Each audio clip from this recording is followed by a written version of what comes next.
Dear friends, मैं doctor Mukesh Kumar एक बार फिर आपसे एक बहुत इम्पॉर्टेंट टॉपिक डिस्कस करने जा रहा हूँ। वो है preparation of viva voce and its impact in practical examination. होता क्या है कि जनरली हम ये देखते हैं कि जब हम पढ़ते हैं और जब हम किसी नौकरी के इंटरव्यू के लिए देने जाते हैं तो एक तरह से साइकोलॉजिकल फियर जो है वो डेवलप हो जाता है कि पता नहीं हमसे क्या पूछा जाएगा, हमारा इंटरव्यू या हमारा वाइवा सही जाएगा कि नहीं जाएगा। क्योंकि जब आप एग्जामिनेशन देने जाते हैं, रिटन एग्जामिनेशन देने जाते हैं, तो यू नो योर सिलेबस। आप अपने सिलेबस को अच्छे से जानते हैं, तो आप उसको जनरली पढ़ के जाते हैं और आपको ये लगता है कि ये एक डिफाइंड सिलेबस है और इसमें से हमसे कहीं से पूछा जाता है तो हम we are capable of giving the answer. लेकिन जब वाइवा का सवाल आता है तो हालांकि वो भी एक सिलेबस बेस्ड ही होता है, तो ये दिमाग में आता है हमारे कि पता नहीं एग्जामिनर हमसे क्या पूछेगा, और वो फिजिकली वहाँ प्रेजेंट होता है तो एक उसकी प्रेजेंस ही हमें एक तरह से फियर डेवलप करता है। एक जनरल साइकोलॉजी ये होती है कि जब हमें ये लगता है कि वी आर बीइंग एग्जामिन्ड, तो हम एक तरह से साइकोलॉजिकल फियर में आ जाते हैं, एक कॉम्प्लेक्स में आ जाते हैं। हम जानते हुए भी कई बार गड़बड़ी करते हैं। तो ये जो लेक्चर है वो बेसिकली कुछ पॉइंट्स को डिस्कस करेगा जिससे आप अपने वाइवा को कुछ हद तक सही कर सकते हैं। और अगर हम इन लाइंस पर अगर ध्यान दें और उसको कैटेगराइज करें तो हम अच्छे से वाइवा की तैयारी कर सकते हैं और उसमें अच्छे आंसर्स दे सकते हैं। इंट्रोडक्शन में जैसे मैंने कहा कि science subjects are practically taught, explain, discussed, demonstrated. इसका मतलब ये है कि जैसे हम दो स्ट्रीम देखते हैं, साइंस और आर्ट्स। आर्ट्स में प्रैक्टिकल लेबोरेटरी में नहीं कराए जाते हैं, लेकिन साइंस के जितने भी सब्जेक्ट हैं, चाहे जूलॉजी है या बॉटनी है, फिजिक्स है, केमिस्ट्री है, इनके लिए एक अलग से लेबोरेटरी होती है, डिपार्टमेंट होता है। तो वहाँ पर जो भी थ्योरी में आपको पढ़ाया जाता है वो प्रैक्टिकली एक्सप्लेन किया जाता है, उसको डिस्कस किया जाता है और डेमोन्स्ट्रेट किया जाता है, लेकिन ये सिलेबस बेस्ड ही होता है। Science subject must have well established laboratory. इसका मतलब ये है कि जितने भी आप देखते हैं जो बच्चे, you must be aware that, और you have seen also, you have experienced also that, कि आप जब कॉलेज में या यूनिवर्सिटी में जाते हैं या किसी संस्थान में जाते हैं तो वहाँ उस सब्जेक्ट का एक अलग से डिपार्टमेंट होता है और लेबोरेटरीज होती हैं, वेल एस्टेब्लिश्ड लेबोरेटरीज होती हैं, उसमें डिफरेंट इक्विपमेंट्स होते हैं। Practical experiment syllabus is based on theory syllabus. जो प्रैक्टिकल एक्सपेरिमेंट्स होते हैं, जो आपको, यानी आप मान लीजिए बीएससी फर्स्ट ईयर में है या सेकेंड ईयर में है या थर्ड ईयर में है या एमएससी प्रीवियस में है या फाइनल में है, तो जनरली जो प्रैक्टिकल जो एक्सपेरिमेंट्स होते हैं वो आपके जो थ्योरी का सिलेबस होता है उसी के बेस पर होते हैं।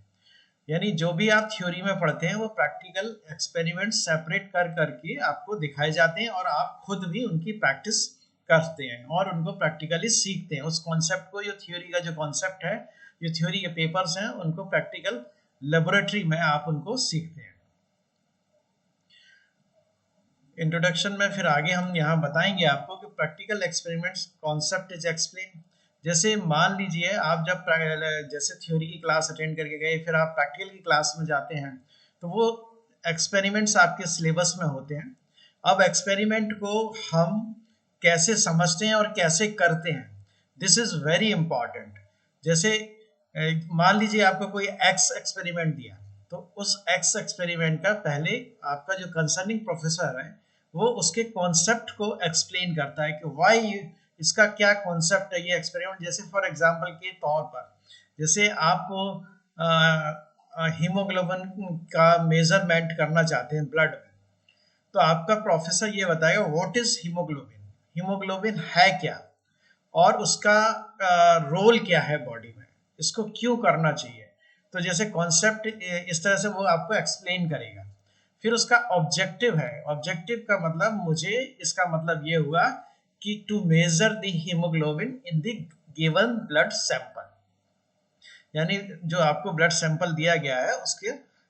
वो उसका उसमें हीमोग्लोबिन को मेजर करना, ये उसका ऑब्जेक्टिव हो गया। अब उसके बाद नेक्स्ट आता है रिक्वायरमेंट, यानी इस एक्सपेरिमेंट को करने के लिए आपको क्या क्या इंस्ट्रूमेंट की जरूरत पड़ेगी। तो वो इंस्ट्रूमेंट्स के बारे में आपको जानकारी होनी चाहिए, आपको क्या क्या केमिकल्स या रिएजेंट्स की जरूरत है उनको करने की, और वो क्या क्या रोल प्ले करते हैं उस, जैसे मान लीजिए मैंने यहाँ पर उदाहरण दिया, किसका एग्जांपल दिया, हीमोग्लोबिन का, तो उसके लिए क्या क्या रिएजेंट्स और क्या क्या इक्विपमेंट्स ये चाहिए होते हैं। उसके बाद आता है मेथोडोलॉजी। मेथोडोलॉजी का मतलब होता है कि how you are going to do this experiment, उसको मेथोडोलॉजी कहते हैं। वो स्टेप बाय स्टेप आपको आपके प्रोफेसर एक्सप्लेन करते हैं, उसके बाद आप उसका प्रैक्टिस करते हैं लेबोरेटरी। जब वो मेथोडोलॉजी के बाद फिर आता है रिजल्ट। रिजल्ट का मतलब ये होता है कि आपका क्या रिजल्ट आया, और उसके बाद यदि हम आप काफी नंबर में उसको करते हैं, जैसे मान लीजिए हीमोग्लोबिन आपने 100 लोगों का किया, तो उस स्टैटिस्टिकल एनालिसिस भी किया जाता है, कैलकुलेशन भी की जाती है कि वो जो है उसका क्या सिग्निफिकेंस है। तो लास्ट में कंक्लूजन में हम ये निकाल के देते हैं कि जो हमने एक्सपेरिमेंट किया इसका ये रिजल्ट आया, इस आधार पर हम ये कह सकते हैं कि इसका हीमोग्लोबिन ये लेवल है, और ये वेदर इट इज नॉर्मल और नॉट नॉर्मल, या इसमें कोई प्रॉब्लम है, उस आधार पर हम कंक्लूजन निकालते हैं। ये मैंने एक तरह से बायोमेडिकल का आपको उदाहरण दिया। बायोमेडिकल उदाहरण का मतलब ये, जैसे मान लीजिए हीमोग्लोबिन बहुत डाउन हो रहा है, और जैसे नॉर्मल रेंज जनरली 11 से 14 होती है उसकी, तो अगर किसी का 6-7 आ रहा है तो नेचुरली उसको जैसे कहना चाहिए, जो सिंपल लैंग्वेज है कि ब्लड की कमी है, तो वो वीकनेस फील करेगा, और डॉक्टर का जो लाइन ऑफ ट्रीटमेंट है उस पर डिसाइड होगा। ये कंक्लूज फिर डॉक्टर जो है अपना ट्रीटमेंट डिसाइड करता है। तो ये मैंने बायोमेडिकल का आपको उदाहरण दिया, तो कंक्लूजन भी इस हिसाब से निकलता है। तो अगर आप देखें कि कॉन्सेप्ट आपको पता होना चाहिए उस एक्सपेरिमेंट का, आपका प्रोफेसर एक्सप्लेन करेगा ऑब्जेक्टिव क्या है उस एक्सपेरिमेंट का, रिक्वायरमेंट्स मतलब आपको लेबोरेटरी में चाहिए क्या, जैसे मैंने आपको बताया कि साइंस के सब्जेक्ट की वेल एस्टेब्लिश्ड लाइब्रेरी होती है, उसके बाद उसकी मेथोडोलॉजी आपको पढ़नी पड़ेगी, और रिजल्ट आपको जो उसका निकालना पड़ेगा, एनालिसिस करके कंक्लूजन निकालना पड़ेगा। इंट्रोडक्शन में आगे देखते हैं कि प्रैक्टिकल एग्जामिनेशन की जो स्कीम होती है, जिस दिन प्रैक्टिकल होता है तो जो आपका प्रैक्टिकल का पेपर होता है तो उसमें कुछ आपको एक्सपेरिमेंट्स दिए जाते हैं, आप अपना जो साल भर का जो प्रैक्टिकल किया है उसका एक रिकॉर्ड बनाते हैं, और कुछ कलेक्शंस भी अगर आप लेकर जा सकते हैं, अगर आपके प्रोफेसर ने गाइड किया है तो आप कुछ कलेक्शन प्रैक्टिकल से रिलेटेड होते हैं। और जो लास्ट होता है वो वाइवा होता है, जो कि आज हम इसका जो इस लेक्चर की जो मेन थीम है वो डिस्कस कर रहे हैं।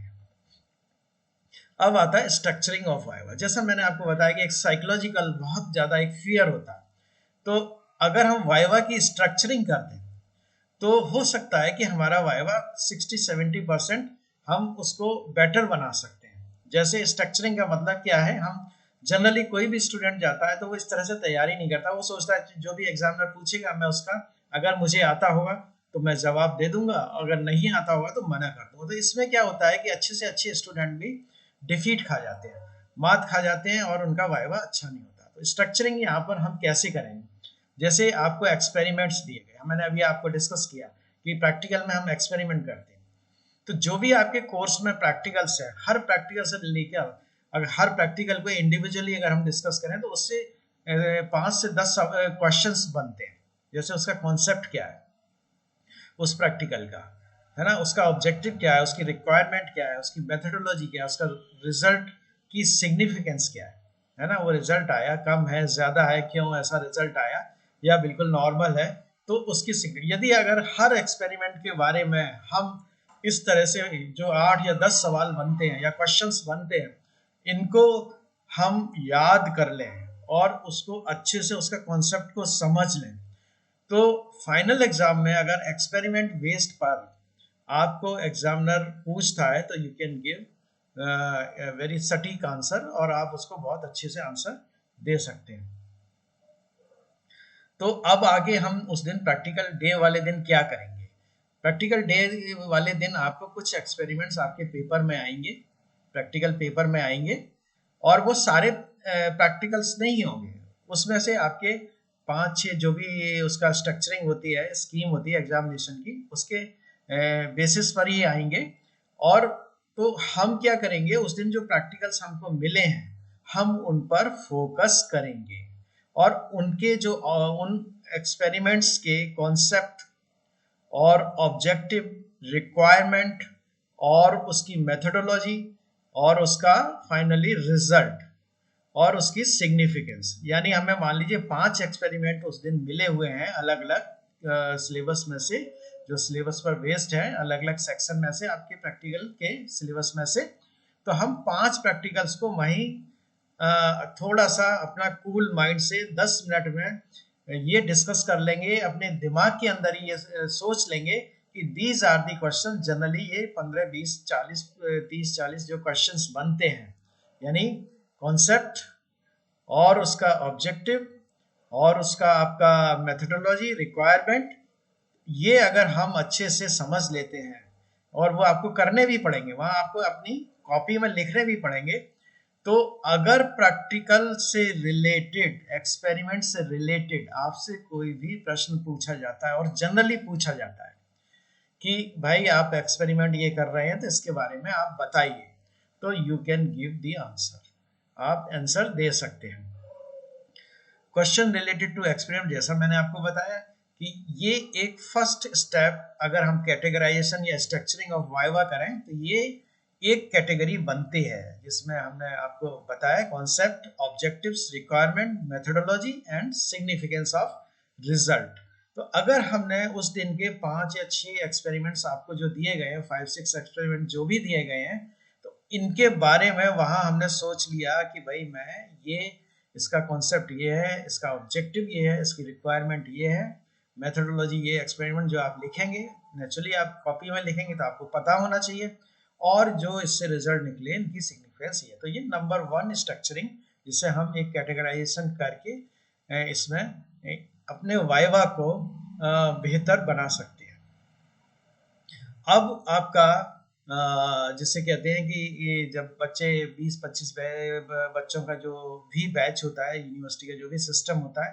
तो वहाँ एक्सपेरिमेंट शुरू हो जाते हैं, आपको एंटर कर लिया जाता है लेबोरेटरी में, और उसके बाद फिर एक एक करके स्टूडेंट्स को बुलाया जाता है। तो जब आपको लगता है कि बगल वाले को बुला लिया गया है,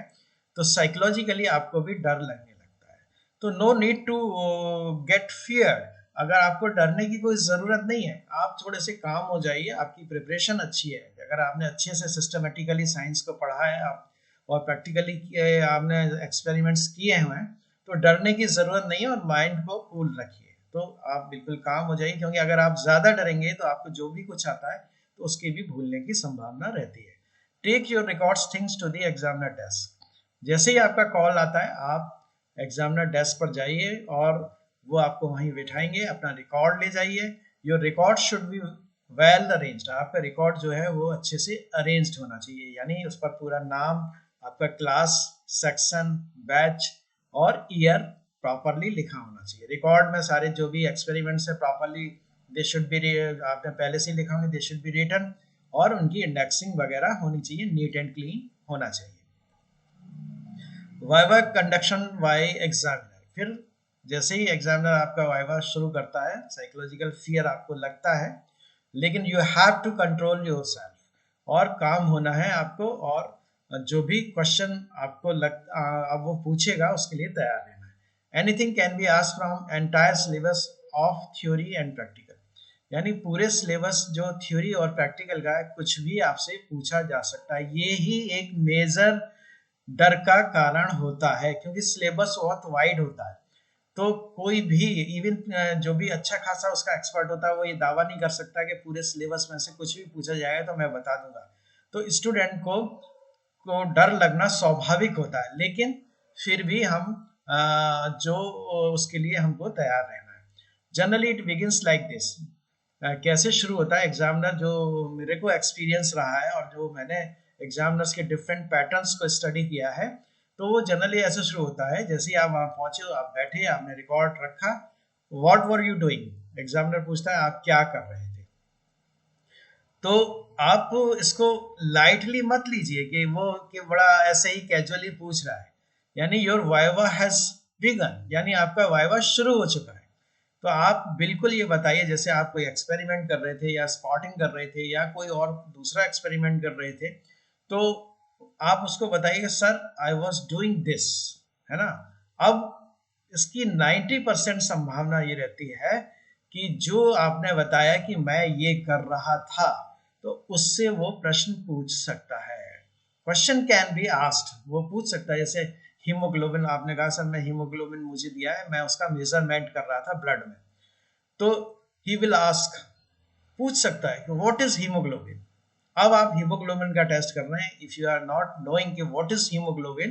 तो उसका कोई सेंस नहीं बनता। कैसे कर रहे हैं, ये तो कोई भी टेक्नीशियन कर सकता है। तो आप उसको ये बताएं कि सर हीमोग्लोबिन क्या होता है, कहाँ पाया जाता है और उसका क्या रोल होता है। और जनरली होता क्या है कि जब आपने पहला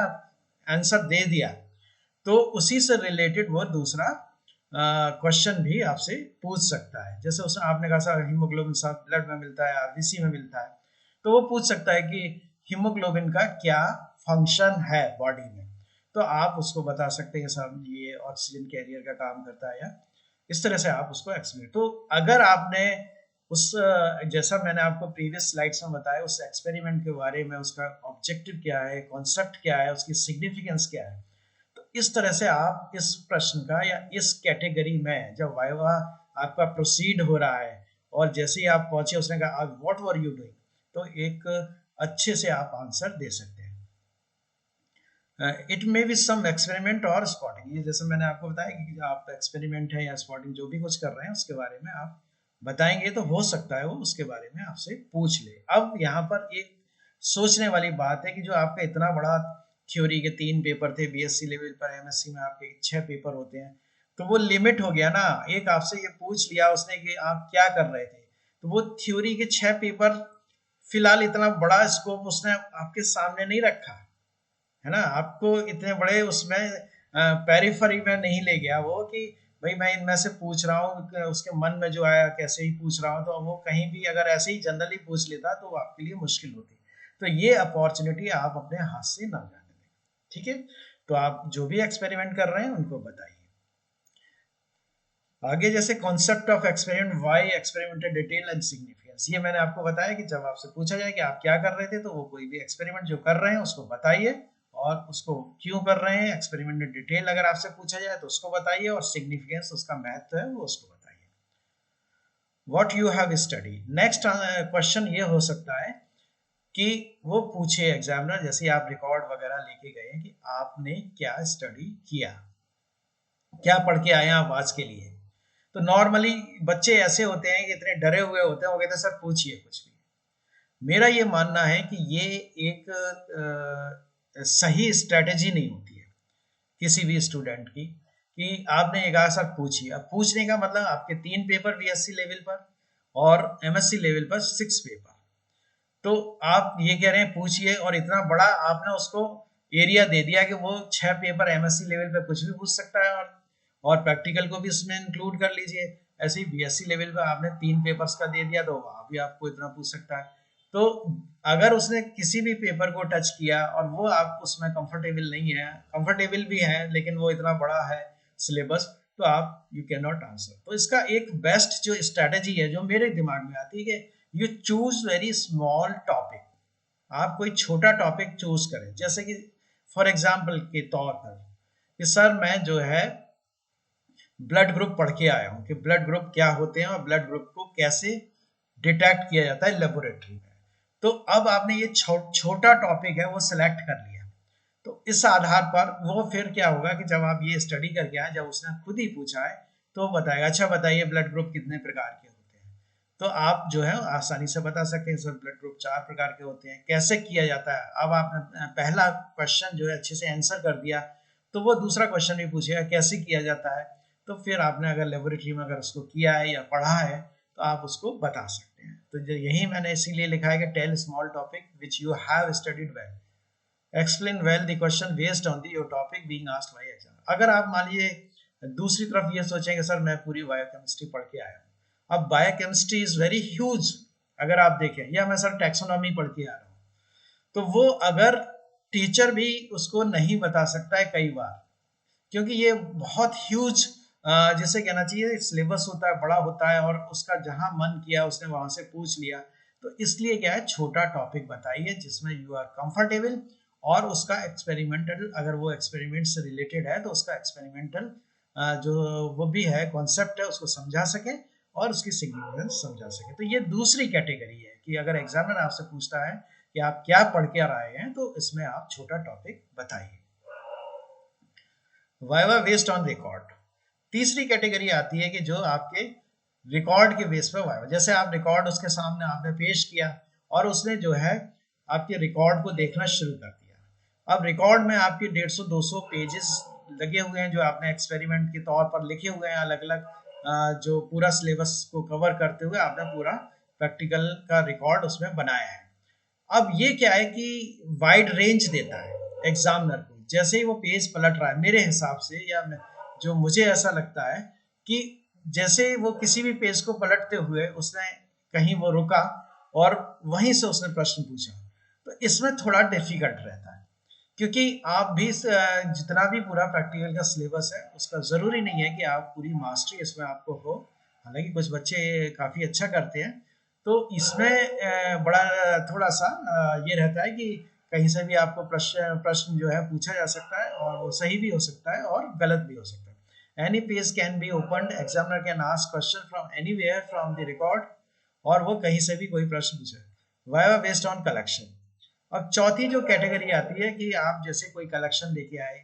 यानी जनरली कुछ बच्चे क्या होते हैं कि क्लासेस में कुछ कलेक्शन प्रैक्टिकल बेस्ड सिलेबस पर लेकर आते हैं, जैसे हनी वी का कॉम लेके आ गए या कोई फिश लेके आ गए या कोई ये कोई और चीज लेके आ गए, तो उस कलेक्शन को आप एग्जामिनर के सामने दिखाते हैं कि you have very great interest in the subject, तो आप उसको दिखा रहे हैं कि सर मैं ये कलेक्ट करके लाया हूँ। तो आप ऐसा नहीं है कि बस आप कहीं से फील्ड से उसको कलेक्ट करके ले आए और आपने ABCD उसके बारे में नहीं पढ़ा है, तो आप उसको पढ़ें अच्छे। जैसे मान लीजिए हनी कॉम लेके आ गया, तो हनी कॉम को आप ये बताइए कि भाई ये कॉम कौन बनाता है और इसमें इसकी क्या सिग्निफिकेंस है, इसका क्या यूटिलाइजेशन है। तो ये एक चीज आपको पता होनी चाहिए। और भी कोई कलेक्शन का मटेरियल हो सकता है तो उसके बारे में आपको पूरी जानकारी होनी चाहिए। If you brought some collection study well about it, इसका मतलब यही है कि अगर आप कोई कलेक्शन लेके आए हैं तो आप उसको उसके बारे में फंडामेंटल नॉलेज होनी चाहिए। वाइवा कंडक्शन बाय एग्जामिनर में आखिर में हम आते हैं समझ कि टॉपिक बेस्ड हो सकता है, एक्सपेरिमेंट बेस्ड हो सकता है और रिकॉर्ड बेस्ड हो सकता है और कलेक्शन बेस्ड हो सकता है। यानी नॉर्मली अगर हम इसको देखें तो ये टॉपिक के ऊपर बेस्ड हो सकता है, यानी आप कोई भी टॉपिक आपसे पूछा गया कि आप क्या पढ़ के आए हैं उसके ऊपर बेस्ड हो सकता है, जो मैंने आपको डिटेल में बताया। एक्सपेरिमेंट्स आप कर रहे हैं तो वो पूछ सकता है क्या एक्सपेरिमेंट्स आपने किए, उसके बेस पर हो सकता है उस दिन के जो एक्सपेरिमेंट होंगे। रिकॉर्ड बेस्ड हो सकता है और कलेक्शन बेस्ड हो सकता है। Finally viva can not be limited, यानी फाइन आप जो मैंने आपको 3-4 कैटेगरी जो भी बताई है कि इसमें से ऐसे पूछा जा सकता है, लेकिन मैं यहाँ ये कहना चाहूंगा, ये ऐड करना चाहूंगा कि ऐसे एग्जामिनर को आप लिमिट नहीं कर सकते। यू कैन नॉट से कि सर यही एक्सपेरिमेंट के बारे में पूछ लीजिए या मेरे को मैं जो टॉपिक पढ़ के आया हूँ उसके बारे में, वो कुछ भी पूछ सकता है आपके उस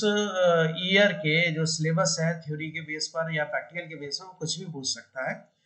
examiner can ask anything whatever comes to his or her mind, तो वो एग्जामिनर जो है वो कहीं से भी उसको पूछ सकता है, उसके दिमाग में कुछ भी आए वो पूछ सकता है based on the syllabus. After practical with full preparation it in categorise attend. अच्छा, इसका मतलब ये है कि आप जो अगर इस स्ट्रेटेजी को अगर फॉलो करते हैं तो आपकी संभावना जो पॉसिबिलिटी है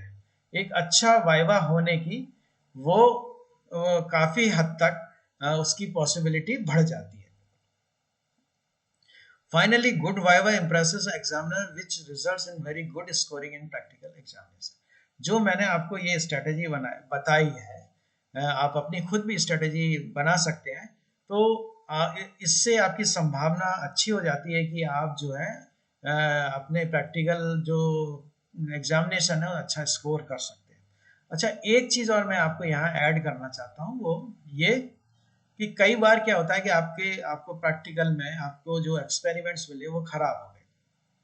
वो अच्छे नहीं किया आपने या गलत कर दिए। तो आई हैव पर्सनल एक्सपीरियंस, मैं भी कई जगह एग्जाम लेने जाता हूँ, तो जब बच्चा यदि उसके कुछ एक्सपेरिमेंट खराब भी हो गए, लेकिन जब वाइवा में वो अच्छा करता है और अच्छे जवाब देता है, जैसे आपने देखा हो वनडे मैच में कोई प्लेयर आउट हो गया लेकिन उसका ट्रैक रिकॉर्ड अच्छा है, तो यदि वो वाइवा में प्रश्न अच्छे से आंसर करता है तो उसका ओवरऑल इम्पैक्ट, यानी आपके 50 नंबर का प्रैक्टिकल है तो एग्जामिनर उसको जनरली ये कहता है कि नहीं, he is giving the answers, वो जो मैंने इससे प्रश्न पूछे हैं उसके आंसर्स दिए हैं, तो इस बच्चे को अच्छा नंबर मिलना चाहिए, अच्छे मार्क्स मिलने चाहिए। तो ओवरऑल जो उसकी आपकी परफॉर्मेंस है, जनरली 5 नंबर का वाइवा होता है बीएससी लेवल पर, और एमएससी लेवल पे 10 या 20 नंबर का वाइवा होता है, लेकिन ये 10 या 20 नंबर तक ही लिमिट नहीं रहता, ये ओवरऑल आपका जैसे 50 नंबर का प्रैक्टिकल है बीएससी में और 200 नंबर का प्रैक्टिकल है आपका एमएससी में, तो उस पर पूरा इफेक्ट पड़ता है कि नहीं, दिस बॉय और गर्ल इज वेरी गुड और इसको हमको अच्छे से मार्क्स देना है। तो ये मैंने आपको आज ये बताया कि प्रैक्टिकल की स्ट्रेटेजी कैसे बनानी चाहिए वाइवा के लिए, और यदि आप इस तरह से काम करेंगे, जब भी आपको लेबोरेटरी में एक्सपेरिमेंट्स कराए जाएं, आप उनके क्यों कराए जा रहे हैं, उसकी क्या सिग्निफिकेंस है, यदि ये सब चीज़ें समझेंगे तो आप अच्छे से वाइवा दे सकेंगे, और ये जैसे फाइनली आप कभी इंटरव्यू वगैरह में जाते हैं तो ये स्ट्रेटेजी काम भी करेगी। Thank you very much.